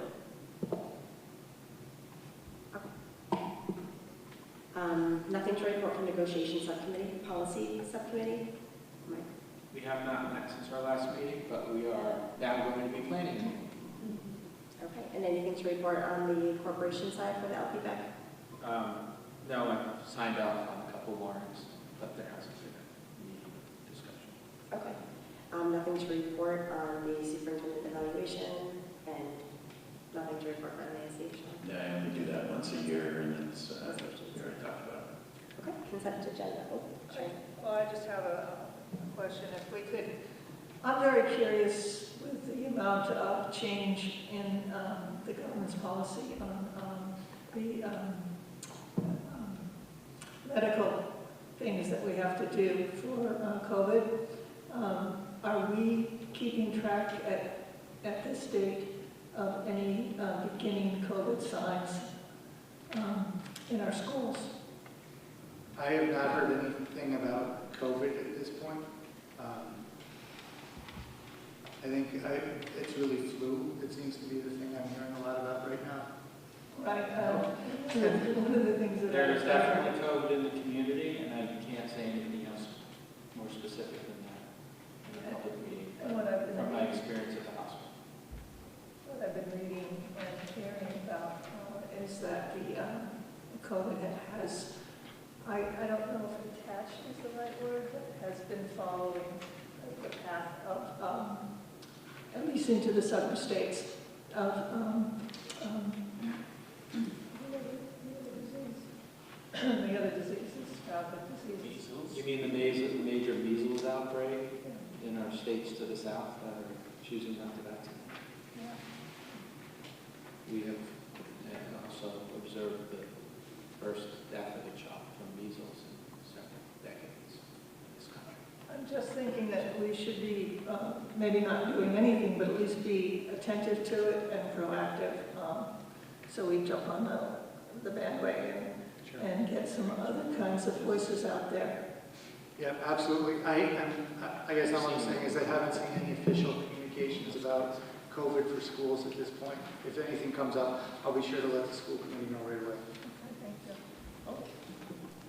Okay, so we will continue with consent agenda. Motion to approve the consent agenda? Second. Questions or discussion? All in favor? Aye. Is anyone opposed? Okay, motion carries 7-0. Thank you. Superintendent's update. Thank you. I'll start with the December enrollment, which is 2,833 students, 6 fewer students than last month. And then, turning to the last item in your packet, I'm happy to share the newly developed hiring and interview guidelines. Developing the guideline was an action step listed in our current strategic plan. It's also something that I was asked to submit for the district review, so this document serves both purposes. It's based on research from the Annenberg Institute and Results for America, and provides guidance for all hiring managers in the district. It's divided into 2 sections. Part 1 addresses considerations specific to the hiring of teachers. Part 2 is applicable to filling all vacancies, including teaching vacancies. In Part 1, we offer 3 strategies for improving teacher recruitment. The first is to post anticipated vacancies for the upcoming year in April or March of the preceding year. This is because the teacher labor market shows a great deal of annual variation, with the greatest number of job seekers peaking right around April 1st each year. This is when our postings will reach the greatest number of potential candidates, so this is when we want to have them out there for positions we're aware of. The second strategy is to build and deepen our relationships with our local teacher preparation programs. A statistic that has remained stable for a very long time, but which always fascinates me, is that 75% of new teachers go to work in a school located within 25 miles of the place from where they completed their teacher training. And 50% go to work within 13 miles of the program they graduated from. We have 8 teacher preparation programs within our 25-mile employment zone, so we can improve our access to candidates by strengthening partnerships with them, particularly by providing mentors to pre-service teachers. The third strategy is to grow our own teachers by building educator-to-teacher career ladders. This strategy has been especially effective for us in filling teaching vacancies in some of our most highly specialized special education programs. These 3 strategies are all about increasing the size of our candidate pool, for teachers in particular. However, research shows that hiring managers do not reliably pick the best candidates when they have a large pool. So the strategies in part 2 apply to all positions and are intended to help with that choosing by giving those who are in hiring positions insights to find the strongest candidates. So we offer 4 strategies for that. The first is to pay attention to supervisors' references. This is because they are the ones who know the most about your potential candidates. They've worked for them for months or years. Through your screening and interview process, you may have a chance to see the candidates for a few hours. So you're putting a few hours of knowledge against potentially years of knowledge. And although there is a very strong positive bias for references, because you choose the people who you reference and they say nice things about you generally, they do provide information that can't be obtained any other way. You just have to keep in mind that you're reading things on a scale that go from very good to excellent rather than from poor to excellent. The second strategy is to create a process that allows candidates to interact with a diversity of stakeholders. Through the interview process itself, site tours, and model lessons, you want to gather feedback from individuals of different racial or ethnic groups, ages, genders, roles, etc. By gathering feedback from individuals with different perspectives, the decision maker stands a better chance of selecting a truly promising candidate. The third and fourth strategies are intended to mitigate the effect of bias in the process. First, by educating interview team members about the phenomenon of implicit bias, and then by implementing a structured interview process to guard against groupthink and ensure that recommendations made by the team are made for specific reasons rather than a gut feeling. So I think these 7 strategies will serve us well as we work to maintain a highly effective workforce in spite of a dwindling worker pipeline. I will also use this as an opportunity to signal that several of the remaining actions in our equity improvement plan have to do with human resource management, so there's more to come on the HR side in 2026. Closing, I just want to wish the entire school community a joyful holiday season and a happy new year. Thank you, John. Thank you. I don't know if they do it anymore, but the first programs that we did a student evaluation to teachers, and none of us had a computer do it, and they were incredibly honest and accurate, and they really told who the good teachers were. And so I don't know if somebody's student teaching, you get some sort of student feedback. I think that's really helps with a great teacher. Okay, so we will be going to executive session. We'll be taking a break, 5-minute break before we do that. Our next meeting is January 8th, 2026, here in the IRC at 6:30. Wishing everybody. Oh, auditorium, I'm sorry. It says that too. So sorry about that in the auditorium.